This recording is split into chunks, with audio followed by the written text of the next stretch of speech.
मंच पे मौजूद दिल्ली की शिक्षा मंत्री आतिशी जी, दिल्ली के शिक्षा सचिव अशोक कुमार जी, एजुकेशन डायरेक्टर महोदय, सभी ऑफिसर्स, प्रिंसिपल, टीचर्स, मैं देख रहा हूं खूब सारे पेरेंट्स भी आए हुए हैं और सभी प्यारे प्यारे बच्चों, आप सब लोगों को मेरा नमस्कार, सबको मेरा प्रणाम।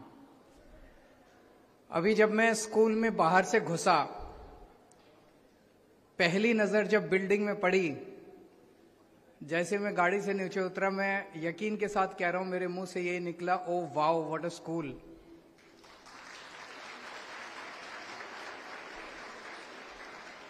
क्या शानदार स्कूल बना है, इतना खूबसूरत बाहर से दिखाई दे रहा था।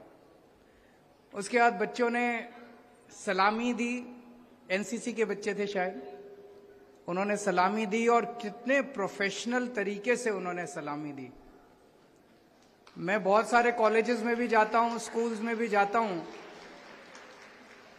तो बच्चों के सिंक्रोनाइजेशन में, इसमें कई सारी कमियां होती हैं, लेकिन क्या शानदार तरीकों से बच्चों ने सलामी दी। मैं उन सभी बच्चों को बधाई देना चाहता हूं। फिर जब अंदर अभी हम राउंड लगा रहे थे, इतनी फैसिलिटीज, इतना शानदार स्कूल, तो तब मैं एक बार तो मेरे मन में आया, काश मैं भी ऐसे ही स्कूल में पढ़ा होता।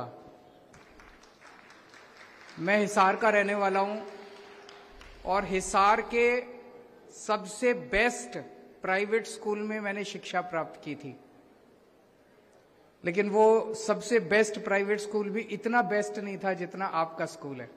बहुत शानदार स्कूल है। सभी बच्चों को, सभी पेरेंट्स को, सभी टीचर्स को बहुत बहुत बधाई कि आपको इतना शानदार स्कूल मिला है।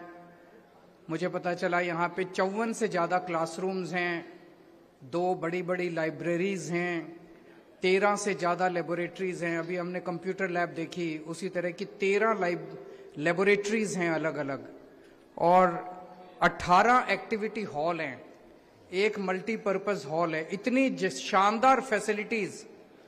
दिल्ली के जो बड़े से बड़े नामी गिरामी स्कूल भी हैं, मैं आपको चैलेंज कर सकता हूं, वहां भी इतनी फैसिलिटीज नहीं होंगी जितनी आज आपके स्कूल के अंदर है। तो अब हमारी कोशिश है कि दिल्ली के बच्चों को बेस्ट से बेस्ट शिक्षा मिलनी चाहिए, चाहे कोई अमीर का बच्चा हो, चाहे गरीब का बच्चा हो, सब लोगों को अच्छी से अच्छी शिक्षा मिलनी चाहिए। यहां पे 1200 के करीब बच्चे एडमिशन लेंगे, और अभी परसों हम लोग किराड़ी गए थे। किराड़ी में हम लोगों ने 4 नए स्कूल्स का उद्घाटन किया। उन 4 नए स्कूल्स में 10,000 बच्चे पढ़ेंगे। पिछले 1 साल के अंदर मैं कैलकुलेट कर रहा था, हमने दिल्ली में इतने स्कूलों का उद्घाटन किया है जिसमें लगभग 1,00,000-1,50,000 बच्चे पढ़ेंगे। इतनी तेजी के साथ दिल्ली के अंदर एजुकेशन के इंफ्रास्ट्रक्चर को बढ़ाया जा रहा है, इतने सारे नए नए सरकारी स्कूल खोले जा रहे हैं, इतने बड़े स्तर के ऊपर मौजूदा सरकारी स्कूल के इंफ्रास्ट्रक्चर को अच्छा किया जा रहा है। यही स्कूल मुझे बताया गया 1997 में बना था। इसकी बिल्डिंग जो है जर्जर हो गई थी, इसको अनसेफ डिक्लेयर कर दिया गया था, और उस बिल्डिंग को तोड़ के आज ये नई शानदार इमारत बनाई गई है। इसी तरह से पूरी दिल्ली के अंदर जहां जहां सरकारी स्कूल खराब हो गए थे, टूट गए थे, लगभग सभी बिल्डिंग्स को तोड़ के नई बिल्डिंग्स का निर्माण किया जा रहा है, जिसकी वजह से बच्चों को और टीचर्स को कॉन्फिडेंस आ रहा है और अच्छी पढ़ाई हो रही है और अच्छे नतीजे आने लगे हैं। पहले क्या होता था कि एक प्राइवेट स्कूल का बच्चा, एक सरकारी स्कूल का बच्चा आपस में मिलते थे, तो सरकारी स्कूल के बच्चे में एक हीन भावना होती थी। वो जिस स्कूल में जाता था, टेंट वाला स्कूल होता था, टिन वाला स्कूल होता था। प्राइवेट स्कूल में जो बच्चा जाता था, उसकी शानदार बिल्डिंग होती थी, शानदार एजुकेशन होती थी, शानदार नतीजे आते थे। तो एक सरकारी स्कूल के बच्चे में हीन भावना होती थी। अब वो खत्म हो गई है। अब मैं सरकारी स्कूल के बच्चों से इंटरैक्ट करता हूं, क्या शानदार फर्राटे की अंग्रेजी में कई सारे बच्चे बात करते हैं, नीट में क्लियर कर रहे हैं, नीट के मेडिकल में जा रहे हैं, आईआईटी में जा रहे हैं, इंजीनियर बन रहे हैं, अलग अलग स्ट्रीम्स के अंदर अब हमारे सरकारी स्कूलों के बच्चे जा रहे हैं। अब मैं कह सकता हूं कि सरकारी स्कूल का बच्चा भी फक्र से कॉलर ऊंची करके कह सकता है कि मुझे गर्व है कि मैं सरकारी स्कूल में पढ़ता हूं, दिल्ली के सरकारी स्कूल में पढ़ता हूं। जिस तरह की फैसिलिटीज आज हमारे बच्चों को मिल रही हैं, ये फैसिलिटीज किसी भी प्राइवेट स्कूल के बच्चों को आज नहीं मिल रही। और हमारे लिए सबसे बड़ा पुण्य का काम है गरीबों के बच्चों को अच्छी शिक्षा देना। मुझे लगता है इससे बड़ा पुण्य का काम नहीं हो सकता। मुझे लगता है जब मेरी मौत आएगी तो मुझे इस बात की संतुष्टि होगी कि मैंने हजारों लाखों बच्चों को अच्छी शिक्षा देने के लिए दिल्ली के अंदर इंतजाम किया। कम से कम मेरी जिंदगी इतनी तो काम आई। तो ये बहुत पुण्य का काम है। जब हमारी सरकार बनी थी, हमने भी एक सपना देखा था। हमने सपना देखा था कि सबको समान शिक्षा मिलनी चाहिए, चाहे अमीर का बच्चा हो चाहे गरीब का बच्चा हो, सबको समान शिक्षा मिलनी चाहिए। उस वक्त समझ नहीं आता था, हमारे अंदर नीयत तो थी, हम करना तो चाहते थे, लेकिन ये कैसे होगा बड़ा मुश्किल नजर आता था, बड़ा मुश्किल लगता था। लेकिन नीयत थी, लगे रहे। आते ही बजट खूब बढ़ा दिया हम लोगों ने। शिक्षा के ऊपर खर्च होने वाला पैसा दिल्ली बजट खूब बढ़ा दिया। पहले भी उतना ही बजट होता था, अब भी उतना ही बजट था। प्रायोरिटी अलग अलग थी। पहले अनाप शनाप की बेफिजूल चीजों के ऊपर पैसा खर्च होता था। हमने तय किया भाई बाकी सारी चीजें तो बाद में भी हो जाएंगी, सबसे पहले बच्चों को अच्छी शिक्षा का इंतजाम करना है। आते ही हमने दिल्ली में शिक्षा का बजट पहले 5,000 करोड़ था। जब हमारी 2015 में सरकार बनी, उसके पिछले साल 5,000 करोड़ का बजट था। आते ही पहले साल में हमने उसको 10,000 करोड़ का बजट कर दिया एक स्ट्रोक के अंदर। तब इतने सारे सरकारी स्कूल बनने लगे। ऐसे ही नहीं बन रहे इतने सारे अच्छे अच्छे, इतनी सुविधाएं जो मिल रही हैं, पैसा खर्चना पड़ता है। आपको जान के ताज्जुब होगा, अभी देश का बजट आया है, पूरे देश का, केंद्र सरकार का। केंद्र सरकार के बजट में पूरे देश के लिए शिक्षा और स्वास्थ्य के लिए, स्कूलों और अस्पतालों के लिए मात्र 4% बजट है पूरे देश का। और दिल्ली में हम दिल्ली के बजट का 40% हिस्सा शिक्षा और स्वास्थ्य के ऊपर, स्कूल और अस्पताल के ऊपर खर्च करते हैं। इसलिए इतनी शानदार स्कूल बन रहे हैं, इतने शानदार अस्पताल बन रहे हैं, मोहल्ला क्लिनिक बन रहे हैं। तो जब हमारी सरकार बनी, हमारा मकसद था कि सबके गरीबों के बच्चों को भी अच्छी शिक्षा मिले। तो कई लोग कहते थे ऐसा करो जी, ये कंपलसरी कर दो, ऑर्डर जारी कर दो कि सारे आईएएस अफसरों के बच्चे, आईपीएस अफसरों के बच्चे, मंत्रियों के बच्चे सरकारी स्कूल में पढ़ेंगे। जबरदस्ती कर दो। जबरदस्ती करने से शिक्षा अच्छी नहीं होती। हमने दूसरी चीज अपनाई, दूसरा आइडिया अपनाया कि हम सारे सरकारी स्कूलों को इतना अच्छा कर देंगे कि सभी मंत्री, आईएएस अफसर अपने अपने बच्चों को वॉलंटरली इन स्कूलों के अंदर दाखिल कराना चालू करेंगे। और आज मुझे कहते हुए खुशी हो रही है, हमारे कई एमएलए ऐसे हैं जिन्होंने अपने बच्चों को प्राइवेट स्कूल से निकाल के सरकार, गुलाब सिंह है हमारे मटियाला वाले, अमानतुल्लाह खान है हमारे ओखला वाले, और भी कई एमएलए हैं जिन्होंने अपने बच्चों को प्राइवेट स्कूल में पढ़ रहे थे, अच्छा खासा पढ़ रहे थे, उन्होंने उसको निकाल के सरकारी स्कूल में भर्ती कराया, क्योंकि उनको लगता है कि उनके एरिया का सरकारी स्कूल अब बहुत अच्छा हो गया।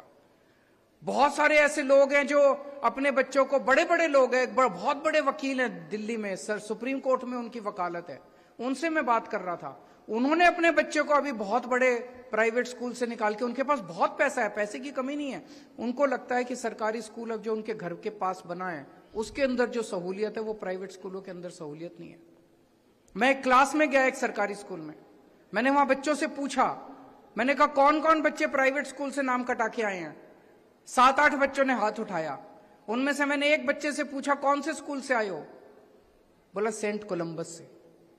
तो सेंट कोलंबस से नाम कटा के बच्चे अब सरकारी स्कूलों के अंदर भर्ती हो रहे हैं।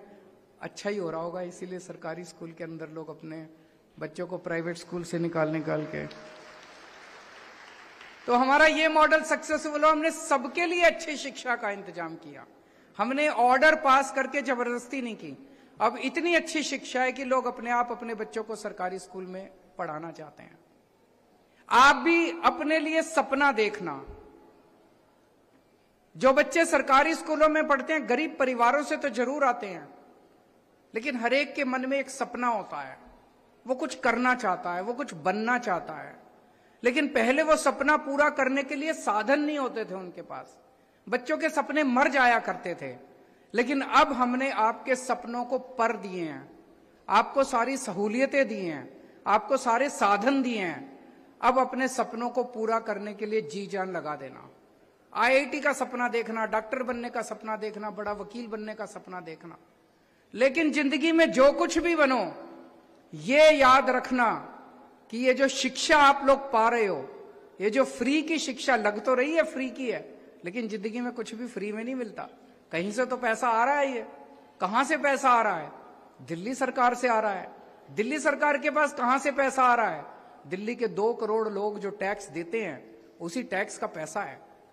और टैक्स गरीब से गरीब आदमी भी देता है। हमें कई बार लगता है अमीर आदमी इनकम टैक्स देते हैं, गरीब से गरीब आदमी भी जब बाजार से माचिस खरीद के लाता है, जब बाजार से पेंसिल पेन कुछ भी सामान खरीदता है, उसके ऊपर जीएसटी देता है, न जाने एक्साइज देता है, कितनी तरह के टैक्स देता है। तो ये जो टैक्स का पैसा आता है, गरीब भी देता है टैक्स का पैसा, उनके टैक्स के पैसे से आज आप लोगों को शिक्षा मिल रही है। तो आप चाहे डॉक्टर बनो आगे बढ़ के, चाहे इंजीनियर बनो, चाहे वकील बनो, चाहे जिस भी क्षेत्र में जाओ, देश को नहीं भूलना। इस देश ने आपको अच्छी शिक्षा दी है। मेरे मन में भी हमेशा देश के लिए वही भावना रहती है। मैं आईआईटी खड़गपुर से पढ़ा हूं। आईआईटी खड़गपुर में 89 में पास आउट किया था मैंने, मैकेनिकल इंजीनियरिंग की थी आईआईटी खड़गपुर से। आईआईटी खड़गपुर में जब उन दिनों में बेस्ट फैसिलिटीज, बेस्ट इंस्टीट्यूट है देश का, इंजीनियरिंग के मामले में बेस्ट इंस्टीट्यूट माना जाता है आईआईटी खड़गपुर। सारी फैसिलिटीज मिलती थी हम लोगों को, इतनी महंगी महंगी लेबोरेटरी होती थी, इतने महंगे महंगे एक्सपेरिमेंट होते थे। और पता है हमारी ट्यूशन फीस कितनी थी? 30 रुपए महीना। 30 रुपए महीने के अंदर आईआईटी जैसे शानदार इंस्टीट्यूट में इंजीनियरिंग की पढ़ाई नहीं हो सकती। तो कहां से पैसा आता था? मेरा देश मेरे को पढ़ा रहा था, मेरे देश ने मेरी शिक्षा के ऊपर खर्च किया, इसलिए आज मैं यहां पहुंच पाया। इसको याद रखना, जिंदगी में जो कुछ भी बनो, ये याद रखना कि आपके देश ने आपको पढ़ाया। आपके देश का जो कुछ भी आप बन रहे हो, जो कुछ भी आप बनोगे जिंदगी में, आपके देश का उसमें सबसे ज्यादा कंट्रीब्यूशन है। देश को मत भूलना। डॉक्टर बनो, डॉक्टर रह के देश की सेवा करना। इंजीनियर बनो, इंजीनियर रह के देश की सेवा करना। जो भी करो, आपकी मर्जी है, जो फील्ड चुनो, देश की सेवा जरूर करना, उसको बिल्कुल मत भूलना। तो आज आप लोगों को इतना शानदार स्कूल मिला, आपके साथ इस मौके पे, उद्घाटन के मौके पे शरीक होके मुझे आज बहुत अच्छा लग रहा है। सभी टीचर्स को, सभी पेरेंट्स को, सबको बहुत बहुत बहुत बहुत बधाई। Thank you.